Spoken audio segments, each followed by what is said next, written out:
사도행전 8장 1절부터 8절까지의 말씀 교독합니다. 1절 제가 먼저 읽습니다. 사울은 그가 죽임당함을 마땅히 여기더라. 그날에 예루살렘에 있는 교회에 큰 박해가 있어 사도 외에는 다 유대와 사마리아 모든 땅으로 흩어지니라. 경건한 사람들이 스데반을 장사하고 위하여 크게 울더라. 사울이 교회를 잔멸할세 각 집에 들어가 남녀를 끌어다가 옥에 넘기니라. 그 흩어진 사람들이 두루다니며 복음의 말씀을 전할세. 빌립이 사마리아 성에 내려가 그리스도를 백성에게 전파하니 무리가 빌립의 말도 듣고 행하는 표적도 보고 한 마음으로 그가 하는 말을 따르더라. 많은 사람에게 붙었던 더러운 귀신들이 크게 소리를 지르며 나가고 또 많은 중풍병자와 못 걷는 사람이 나으니 그 성에 큰 기쁨이 있더라. 아멘. 사도행전 8번째 시간 큰 기쁨이라는 제목으로 하나님의 말씀 전하겠습니다. 요즘 우리 교회 성도님들께서 기도응답을 받았다는 말씀을 자주 들려주고 계십니다. 우리 함께 기도하는 우리 성도들에게는 큰 기쁨이 아닐 수 없습니다. 맞죠? 네, 기도하는 사람이 제일 큰 기쁨은 그 기도에 응답받는 것이죠. 누가복음과 사도행전은 누가라는 한 사람이 기록을 했습니다. 근데 그 중요한 주제 중에 하나가 기쁨입니다. 예수님이 오실 길을 예비한 세례 요한의 출생 시에 그 기쁨이 있고요. 예수님의 탄생의 기사를 기록하면서 기쁨이 있고요. 그리고 예수님께서는 제자들에게 이렇게 말씀하셨습니다. 누가복음 10장 20절이죠. 하늘에 너의 이름이 기록된 것으로 기뻐하라. 여기에다 더하지 말고요. 여기다가 돈도 있어야 되고, 애들도 잘 돼야 되고, 내가 원하는 것도 이루어져야 되고, 그런 걸 다 뛰어넘어서 필요한 거 하나님 다 알고 계시지만 가장 중요한 거는 하늘에 내 이름이 기록된 것으로 기뻐하라. 네, 조금 더 크게 나와야 됩니다. 예수님 말씀하셨습니다. 다른 거 다 필요한 거 알지만 현실적으로 절실한 것도 예수님이 알고 계시지만 그걸 뛰어넘어서 하늘에 우리의 이름이 기록된 것으로 기뻐하라. 이것이 진정한 기쁨입니다. 이거는 흔들리지 않는 것이죠. 어제나 오늘이나 영원토록 동일하신 예수님의 말씀입니다. 이제 사도행전으로 넘어오면 8장에서 구원받은 에디오피아 내시가 기뻐하면서 길을 가게 됩니다. 그런가 하면 사도행전 13장에서는 유대인들이 바울과 바나바를 박해합니다. 복음 전하는 예수님의 제자들을 박해합니다. 하지만 그 제자들은 기쁨과 성령이 충만합니다. 사도행전 15장에서 바울과 바나바가 이방인들이 주께 돌아온 일을 말하자 형제들이 다 크게 기뻐했습니다. 이렇게 누가복음과 사도행전은 영혼들이 구원받는 것에 대한 큰 기쁨이 자세하게 반복적으로 기록되어 있습니다. 그런데 본문에서 예루살렘 교회에는 큰 박해가 있었습니다. 하지만 이러한 절망적인 상황 가운데서도 희망이 있습니다. 예루살렘 교회가 폭발적으로 부흥했습니다. 한번 설교를 하면 3,000명, 5,000명이 돌아왔습니다. 그래서 순식간에 10,000명 이상이 대략적으로 봐도요, 엄청난 인원들이 새 가족이 몰려온 겁니다. 그러니까 예루살렘 교회 성도들은 너무나 감격해가지고 거기에 머물러 있었습니다. 주님은 사도행전 1장 8절에 말씀하셨죠. 오직 성령이 너에게 임하시면 너희가 권능을 받고 예루살렘과 온 유대와 사마리아와 땅끝까지 이르러 내 증인이 되리라. 예루살렘에 머물러만 있으면 안 되잖아요. 예루살렘에 핍박이 있었습니다. 그리고 나서야 흩어지게 됩니다. 절망적인 상황이지만 그 가운데서도 예수님의 말씀이 이루어지고 있는 것입니다. 그래서 우리는 어떠한 상황 가운데서도 하나님의 약속을 붙들어야 합니다. 그 약속은 반드시 이루어지기 때문입니다. 역사 속에서 교회에 대한 핍박은 반복되었고 지금도 일어나고 있습니다.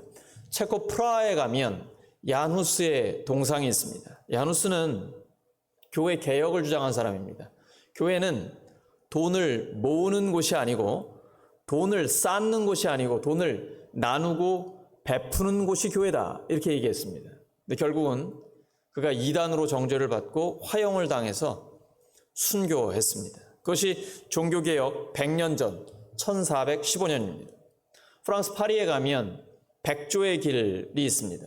종교개혁 당시에 천주교인들과 개신교인들이 종교 전쟁을 벌였습니다. 그런데 천주교인들이 기독교인들을 학살한 곳, 그것이 바로 백조의 길이라는 장소입니다. 지금도 이제 거기 관광을 가면 우리가 볼 수가 있습니다. 2015년 서아프리카의 이슬람 국가 니제르에서 폭동이 일어났습니다. 이 폭동으로 한국 선교사가 세운 학교와 교회 건물이 불탔습니다. 27년 동안이나 했던 선교 활동이 하루아침에 잿더미가 되어버렸습니다. 총 10명이 사망했고 교회 8곳이 불탔습니다. 다행히도 그 다음날 니제르 대통령과 이슬람 지도자들이 시위를 자제하고 교회 방화를 중단할 것을 촉구하면서 선교사들이 고비는 넘겼습니다. 세상은 하나님 나라를 모르기 때문에 하나님을 대적하고 하나님의 사람들을 핍박합니다. 우리가 국내에 많은 순교지들이 있습니다.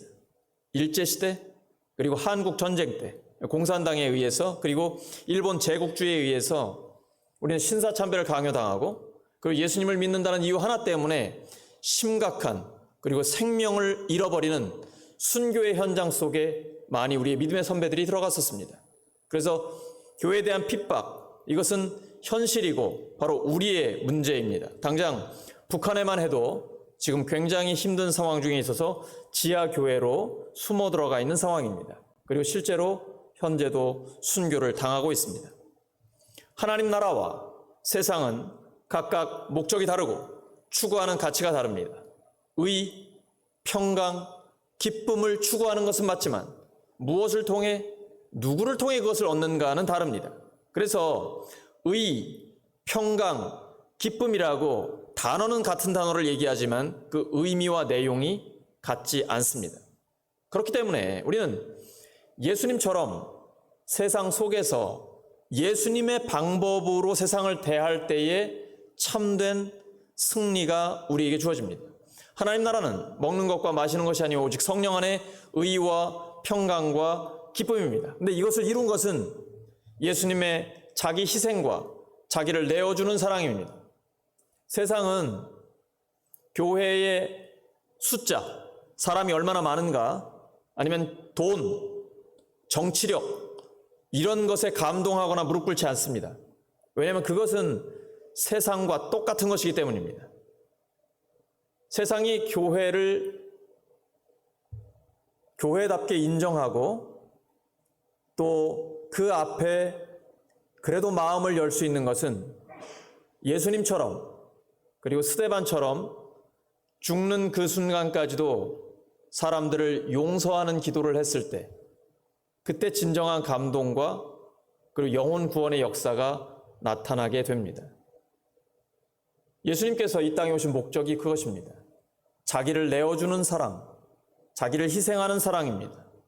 근데 이것은 작은 것부터 일상생활에서 실천해야 됩니다.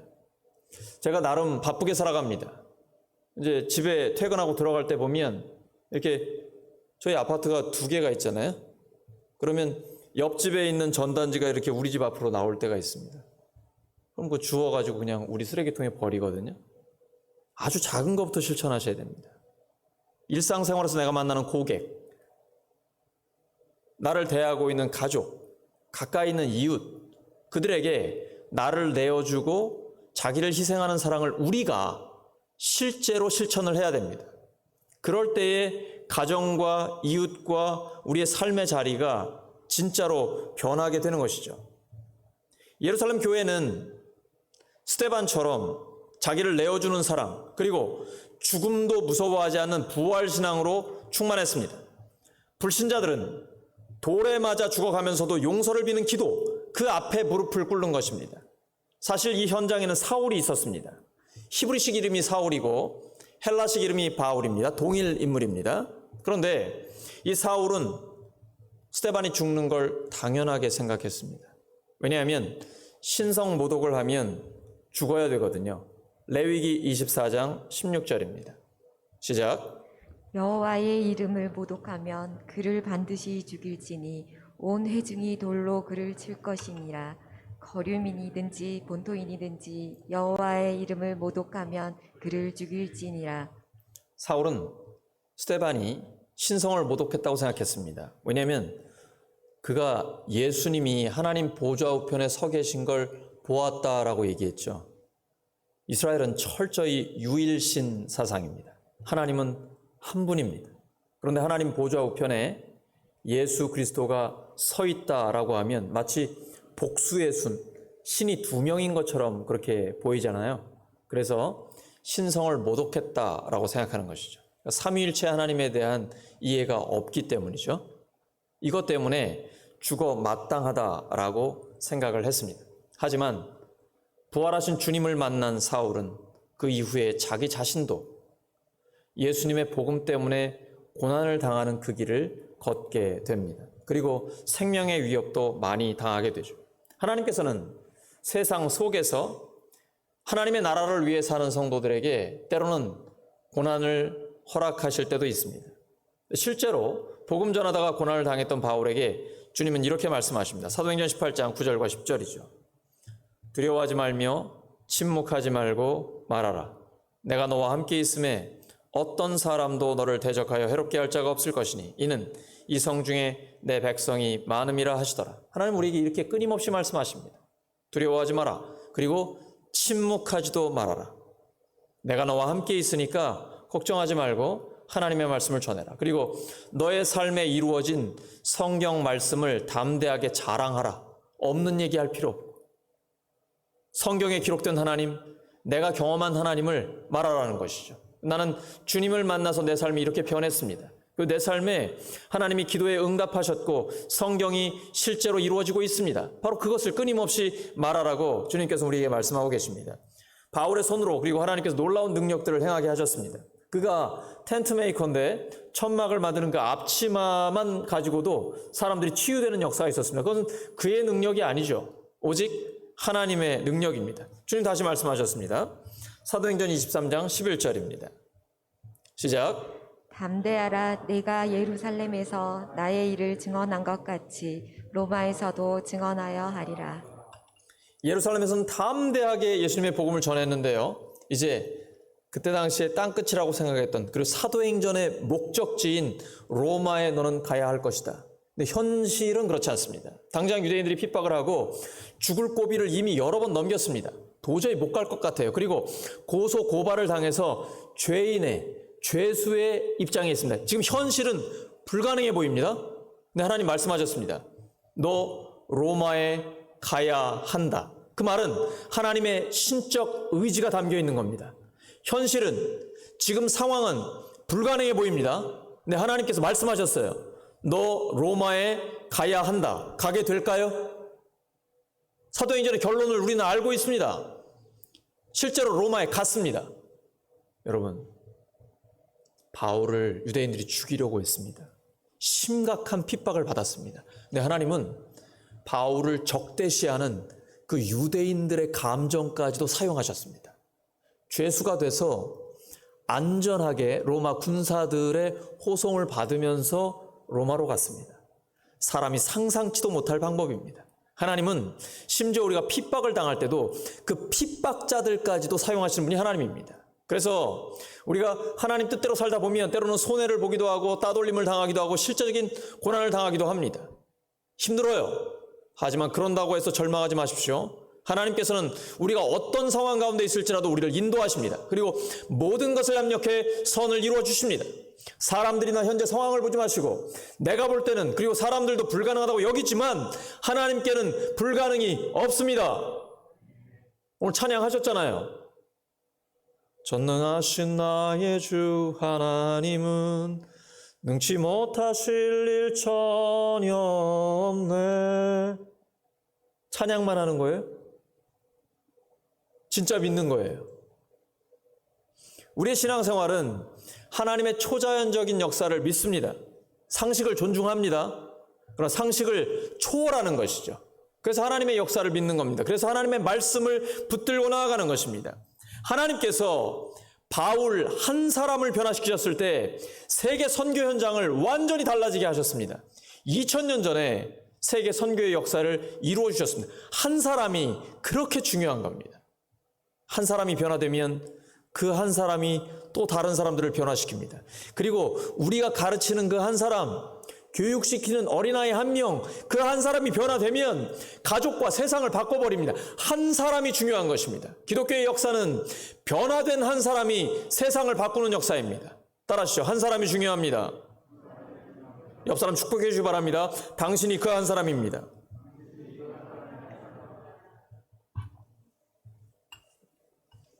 우리 그리스도인들은 세상에 나가서 하나님 나라를 위해 싸우고 그리고 이제 교회에 와서는 함께 쉬는 겁니다. 그리고 또 재충전해서 세상에 나가서 싸우는 겁니다. 이걸 반대로 하는 분들이 있어요. 세상에 나가면 세상과 똑같이 살고 교회에 오면 싸우는 거예요.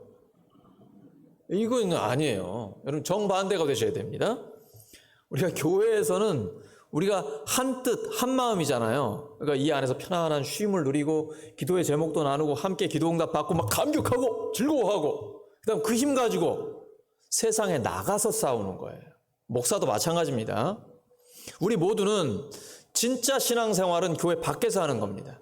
교회 안에서는 성령의 충만함을 받고 그 힘과 하나님의 말씀을 가지고 나아가는 것입니다. 그때에 하나님께서 우리의 삶 가운데 놀라운 일들을 일으켜 주십니다.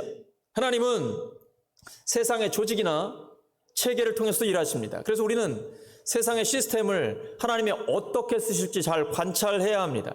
사도 바울은 로마 시민권을 갖고 있었는데요. 하나님께서 그것을 선교에 놀랍게 사용해 주셨습니다. 그래서 로마, 당시 세계의 중심에 가서 하나님의 말씀을 전하게 하셨습니다. 우리 교회가 이제 봉사활동을 할 때 교회 재정을 투자하잖아요. 우리 인력들이 가고요. 근데 때로는 정부의 세금을 우리가 사용하기도 합니다. 복지 사각지대에 있는 분들을 도와줄 때는 정부에서 세금을 가지고 재료를 구입한다든지 실비를 지원을 해줍니다. 그러면 우리는 우리의 시간, 또 전문성, 또 나름대로 우리 교회에 재정을 투자해서 함께 일하는 거죠. 교회를 통해서 우리가 낸 세금이 복지 사각지대에 있는 분들을 돕는 일에 실제로 도와주는 것입니다. 하나님은 세상의 시스템을 통해서 세상 속에서 일하고 계십니다. 지금 내 주변에서 우리의 삶의 자리에서 하나님은 실제로 역사하고 계십니다. 성도는 교회에서 배운 것으로 머리만 키우는 것이 아니라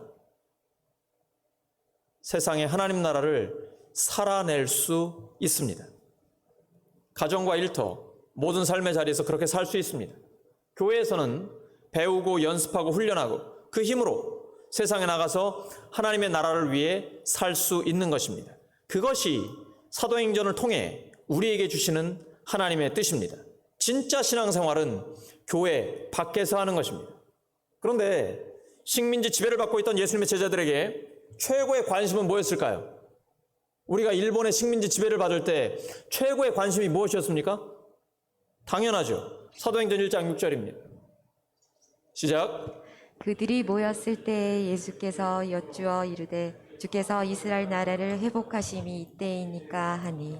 지금 예수님께서 십자가에 죽으셨다가 부활하셔가지고 승천하시기 직전인데 하나님의 나라를 말씀하고 계시거든요. 근데 제자들의 관심은 오직 이스라엘 나라의 독립이었어요. 왜냐하면 로마의 식민지 지배를 받고 있었기 때문이죠. 근데 때와 시기는 너희들이 관여할 바가 아니다. 중요하긴 하지만 당연히 중요하지요. 하지만 너희들이 바라보아야 할 것은 하나님의 나라다라고 말씀하십니다. 우리도 마찬가지였습니다. 일제 식민지 시대에 우리에게는 가장 큰 관심이 독립이었어요. 그런데 1907년 평양 대부흥 운동을 통해서 하나님은 우리 민족에게 하나님 나라의 복음을 주셨습니다. 그리고 그 복음을 품고 기독교인들은 독립운동에 앞장섰습니다. 독립운동을 하면서 일제로부터 큰 박해를 받고 그리고 큰 슬픔에 잠겨 있었습니다. 하나님은 결국 1945년에 광복을 주셔서 우리에게 큰 기쁨을 허락해 주셨습니다. 오늘날 우리에게도 예수님의 죽으심과 부활의 복음을 통해서 하나님 나라가 이미 시작됐습니다. 누리고 계십니까? 우리가 완벽하게는 못 누리지만 하나님의 선하심을 맛보아 알고 있습니다. 근데 아직 완성되진 않았습니다. 언제 완성되죠? 예수님의 재림 때 완성됩니다. 그래서 우리는 이미 구원받았지만 아직 완성이 안 됐기 때문에 그 중간길을 살아가고 있는 것입니다. 무엇을 위해서요? 왜 하나님이 아직 우리 안 데려가실까요? 세상 좋으세요? 오래 살고 싶으세요? 네, 끄떡끄떡 하시는 분이 계셔가지고 빨리 가실 일은 아닙니다. 다 우리에게 사명이 있기 때문에 남겨두신 겁니다. 뭘 위해서요? 하나님의 나라를 위해서. 내 마음속에, 우리 가정에, 교회에, 실제 삶의 자리에 여러분이 들어가는 곳에 하나님의 나라가 임합니다. 세상 사람들은 전부 다 자기 이익을 위해서 치열하게 경쟁하고 밟고 일어서려고 하는데 그 사람이 딱 가면 윗도리를 벗고 수건을 두르고 발을 씻어주잖아요. 그 사람이 들어가면 물이라도 한번 떠주고 섬기잖아요. 분위기가 확 풀립니다. 예수님의 사람이 들어가면 그 자리에 하나님 나라가 임합니다. 긴장이 풀려요. 치열한 경쟁, 매일의 그 전쟁터 같은 삶 속에 참된 그리스도인이 들어가게 되면 하나님 나라의 평강과 의와 기쁨이 임하게 됩니다. 그것 때문에 우리를 아직 안 데려가시는 겁니다. 그 사명 우리가 함께 감당하기를 소망합니다. 하나님께서는 우리를 통해 영광 받으십니다. 이러한 모든 일들은 오직 성령이 임하시면 가능해집니다. 오순절 성령이 임했을 때 단기간에 폭발적인 부흥이 일어났습니다. 그런데 얼마 뒤에 스데반이 순교를 당했고 큰 박해를 받게 됩니다. 오늘 본문 2절에 보시면 경건한 그리스도인들이 순교자 스데반을 장사하고 그를 생각하며 크게 울었습니다. 이건 단순히 슬퍼서 장례식장에 조문하는 것과는 다릅니다. 스데반이 왜 죽었습니까? 신성 모독, 성전 모독 때문에 죽었습니다. 근데 신성 모독으로 죽은 사람을 위해서 함께 슬퍼하면 그 사람도 신성 모독이 되는 거죠. 이거는요, 단순한 조문이 아닌 거예요. 나도 신성 모독을 한 사람으로 그렇게 보일 수 있는 그러한 위험한 상황에 자기를 드러내는 겁니다. 내가 공개적으로 나 그리스도인이요, 지금 신성 모독 때문에 죽은 스데반과 같은 크리스찬이요 라고 자기를 드러내는 겁니다. 이게 굉장히 어려운 일이죠. 어떤 분들은 이렇게 밖에서 식사 기도를 하다 보면 막 이렇게 인상을 쓴다든지 기도 안 하는 것처럼 기도하시는 분들도 계시고, 그리고 수년 동안 교회를 다니셨는데 제가 그 직장을 방문했거든요. 그분이 교회 다녀요? 뭐 이런 분들도 계시고, 그래서 절대 자기의 정체를 드러내지 않는 스파이 같은 크리스천들이 가끔씩 있더라고요. 근데 진짜 그리스도인은 공개적으로 자신을 드러냅니다. 예수님을 부끄러워하면 예수님도 우리를 부끄러워하신다고 말씀하셨습니다. 마가복음 8장 38절입니다. 시작. 누구든지 이 음란하고 죄 많은 세대에서 나와 내 말을 부끄러워하면 인자도 아버지의 영광으로 거룩한 천사들과 함께 올 때에 그 사람을 부끄러워하리라. 이런 일이 있으면 안 되겠죠? 예수님은 우리를 사랑하셔서 예수님의 생명까지 내어주셨는데요. 우리도 예수님을 자랑하며 당당하게 크리스천으로 살아가야죠. 그것이 복음에 합당한 삶입니다. 근데 이단 사이비들은 자신들의 정체를 드러내지 않습니다. 특별히 신천지는 한 6개월 정도 세뇌를 시킬 때까지는 자기의 정체를 드러내지 않습니다. 젊은이들 특별히 조심하셔야 됩니다. 신천지는 신천지라는 말 꺼내지도 않아요. 그리고는 딱 타겟을 정합니다. 심할 때는 교회 안에도 침투합니다. 와가지고 한 6개월 정도를 계속 교육을 시켜요. 말도 안 되는 그러한 자기 마음대로 논리의 성경을 꿰맞추고 성경을 이용해가지고 결국은 이만희를 드러내려고 합니다. 그 다음에 세뇌가 됐다라고 판단이 서면 그때서야 정체를 드러내요. 이게 이단 사이비의 특징입니다. 조심하셔야 됩니다. 우리 교회는 철저히 성경대로 시스템을 갖춰서 완벽하게 보호를 해야 됩니다. 신천지가 들어오면 회심할 수 있도록 철저하게 준비하시고 우리 성도들은 그 누구도 어떠한 유혹에도 넘어가지 않도록 우리가 삼겹줄로 기도하면서 철저하게 보호를 해야 됩니다. 예수님을 믿는 사람은 자기 자신을 세상 가운데 드러냅니다. 나 믿는 사람이요. 당당하게. 그리고 그리스도인답게 살려고 주님 앞에 몸부림치는 거죠. 우리가 완벽하게 살지는 못합니다. 그러나 노력은 할 수 있잖아요. 그리고 하나님은 바로 그러한 우리의 모습을 보고 계신 것입니다. 그런데 이렇게 예루살렘 교회가 핍박을 당할 때 사도 바울은 그 탄압을 주도했습니다. 그 본문 3절에 보시면 잔멸했다라고 나옵니다. 바울이 교회를 잔멸했다라고 할 때 이 단어는 헬라어로 엘리마이네토입니다.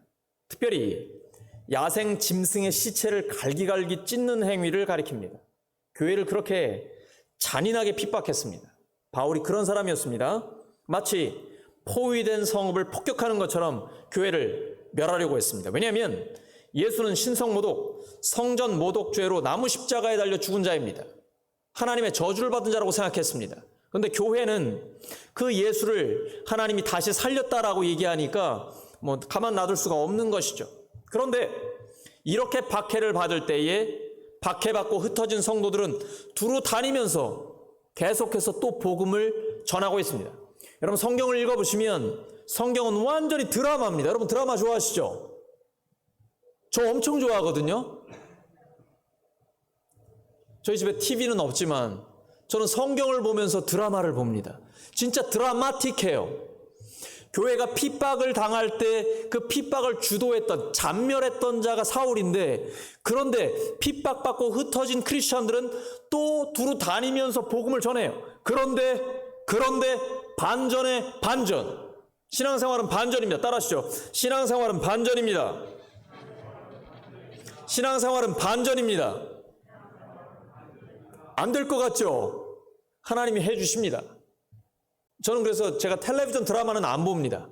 드라마 바이블을 진짜 좋아합니다. 성경이 드라마예요. 그리고 그 성경이 내 삶에 이루어지면 내 삶이 드라마가 됩니다.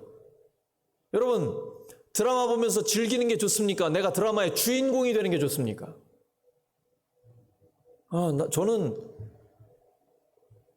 내가 주인공이 되는 게 좋습니다. 하나님은요, 나를 주인공으로 만들어 주십니다. 내가 성경을 믿고 성경대로 기도하고 성경대로 살아가고 성경이 그대로 이루어지는 것을 내 삶에서 경험하고 싶어요. 하나님은 반전의 반전을 이루어 주십니다. 그러한 드라마의 주인공이 되시기를 예수 그리스도의 이름으로 축원합니다. 우리는 연약합니다. 하지만 연약한 우리를 들어서 세상을 부끄럽게 하시는 분이 바로 하나님이십니다. 고린도전서 1장 27절에서 29절입니다. 조금 긴데 여러분 읽으십니다. 시작. 하나님께서 세상에 미련한 것들을 택하사 지혜 있는 자들을 부끄럽게 하려 하시고 세상에 약한 것들을 택하사 강한 것들을 부끄럽게 하려 하시며, 하나님께서 세상에 천한 것들과 멸시받는 것들과 없는 것들을 택하사 있는 것들을 폐하려 하시나니 이는 아무 육체도 하나님 앞에서 자랑하지 못하게 하려 하심이니라. 하나님 앞에서는 자랑할 수 있는 사람이 아무도 없습니다. 그리고 하나님은 어떤 특별한 사람을 통해서 교회를 세우지 않으십니다. 교회의 주인이 누구십니까? 마태복음 16장 18절입니다. 내가 이 반석 위에 내 교회를 세우리. My church. 예수님이 내 교회라고 소유권을 확실하게 하셨습니다. 예수님의 교회이기 때문에 예수님이 책임지십니다. 이제 스데반의 순교 이후에 빌립에게 관심이 집중됩니다. 하나님이 빌립을 사용하시는데요. 빌립은 스데반처럼 순교한 사람이 아닙니다. 예루살렘 교회가 핍박을 받을 때 빌립 어디 갔죠? 그 핍박을 피해서 도망갔습니다. 저도 순교지를 많이 다녔습니다만 하나님은 순교자만 사용하시는 게 아닙니다. 때로는 도망자도 사용하십니다. 하나님께서 쓰시지 못할 사람은 아무도 없습니다. 핍박을 피해서 도망간 빌립을 하나님은 사용하고 계십니다. 사마리아와 땅끝까지 너희 예수님의 증인이 된다는 그 주님의 말씀이 빌립을 통해 이루어집니다. 근데 사마리아는요, 유대인들이 상종을 안 했습니다. 예루살렘을 꼭 가야 되는데 사마리아를 통과해야지 가거든요. 빨리 갈 수 있거든요. 근데 사마리아 사람들과는 아예 상종을 안 하기 때문에 빙 돌아서 갑니다. 그 정도입니다. 가기 싫은 곳이에요. 만나기 싫은 사람들이에요. 우리 그럴 때 있잖아요. 그 사람은 진짜 만나기 싫다. 너무 부담스럽다. 이런 경우 있지 않습니까? 나한테 너무 버거워. 그런데도 가야 할 때가 있습니다. 빌립이 사마리아 가고 싶었겠어요? 근데 가야죠. 주님의 명령이고 하나님의 약속인데 가니까 역사가 일어납니다. 여러분, 이거 순종해야지만 경험할 수 있습니다. 만나기 싫은 사람, 가기 싫은 곳, 그곳도 가서 복음을 전하면 하나님이 역사하십니다. 사마리아가 뒤집어졌어요. 하나님의 놀라운 역사가 나타납니다. 하나님께서는 예수님을 영접한 사람을 하나님의 자녀 삼아 주시고 그 자녀된 사람들을 통해서 하나님의 역사가 일어나게 됩니다. 오늘 이제 어버이날인데요. 부모와 자녀의 관계는 어떤 관계인가요? 수지야? 부모와 자녀는 어떤 관계야? 돈 주고 돈 받는 관계인가요?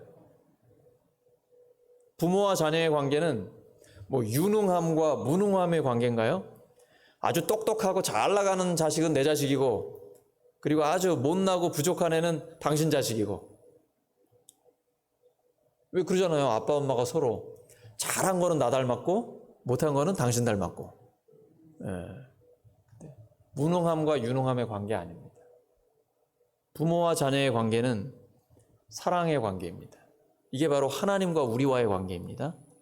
영접하는 자 곧 그 이름을 믿는 자들에게는 하나님의 자녀가 되는 권세를 주셨는데, 하나님은 내가 잘나다고 쓰시는 게 아니고요, 똑똑하다고 사랑하시는 게 아니고 돈 많다고 해서 좋아하시는 게 아닙니다. 하나님과 우리의 관계는 이해관계도 유능함이나 무능함이나 다른 어떤 것도 아니고 그냥 사랑의 관계입니다. 따라하죠. 사랑의 관계. 사랑의 관계. 나는 소중한 사람입니다. 내 인생은 굉장히 귀합니다. 하나님은 우리를 그렇게 인정해 주십니다. 오병이어의 기적 때 남자만 5,000명이니까 10,000명 이상이 모인 그 자리에서 어린아이 도시락을 예수님께 올려드렸습니다. 어린아이 도시락이 뭐가 대단해요? 기껏해야 한 5,000원 하지 않겠습니까? 근데 그것이 예수님의 손에 들리면 기적이 일어나는 겁니다. 내가 무슨 대단해요? 내가 드릴 게 뭐가 있어요? 근데 내 삶을 주님께 드리면 하나님이 사용하셔요. 나는 아무것도 아니지만 하나님의 역사가 나타나는 겁니다. 하나님이 우리에게 없는 거 달라고 하지 않습니다. 그냥 내 모습 그대로 드리면 됩니다.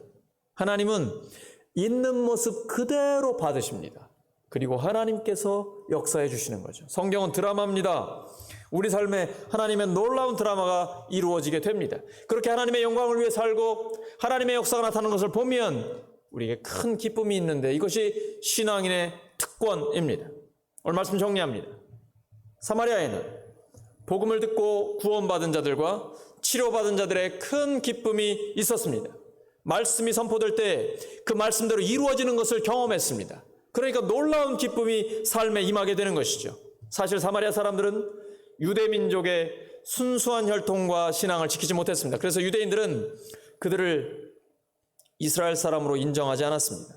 상종도 안 했고 개, 돼지 취급했습니다. 그런데 예수님은 그런 모든 편견과 고정관념을 깨버리셨습니다. 그리고 예수님의 제자들이 그곳에서 복음을 전했고 구원받은 그들은 큰 기쁨을 얻게 되었습니다.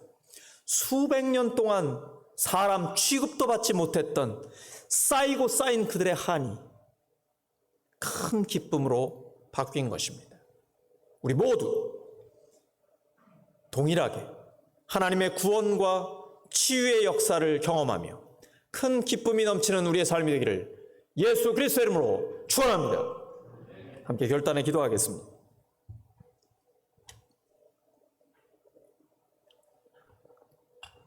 하나님 아버지, 주님, 저희들에게도 복음을 주시고 하나님의 자녀 삼아 주셔서 감사합니다.